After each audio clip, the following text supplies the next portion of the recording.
అధునాతన కోళ్ల ఫారాలలో నీటిని పిచికారీ చేయవలసి ఉంటుందా? ఒకవేళ చేస్తే 1000 అడుగులకు ఎన్ని లీటర్ల నీటిని చేయవలసి ఉంటుంది? ఈ వివరాలు ఈ వీడియోలో చూద్దాం. 1000 అడుగుల స్థలానికి మనం 10 లీటర్ల నీటినైతే పిచికారీ అయితే చేసుకుంటూ ఉండాలి. ఎప్పుడు కూడా పిచికారీ చేసే సమయంలో బోరు నుంచి వచ్చే నీటిని నేరుగా కోళ్ళ మీద స్ప్రే చేయవద్దు. బోరు నుంచి తీసుకున్న నీటిని మనం పంపులో నింపిన తర్వాత ఎసిడిఫైయర్ మరియు ఒక టాబ్లెట్ కూడా వేసుకోవాల్సి ఉంటుంది. ఎసిడిఫైయర్ 20 ml ఒక టాబ్లెట్ వేసుకొని ఆ నీటిని మాత్రమే కోళ్ళ మీద ఈ విధంగా పిచికారీ చేయాలి.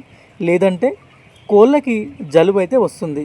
నేరుగా మీరు టాబ్లెట్ మరియు ఎసిడిఫైయర్ కలపని దానితో నీటిని కోళ్ళ మీద స్ప్రే చేస్తే జలుబు ఎక్కువగా వస్తుంది.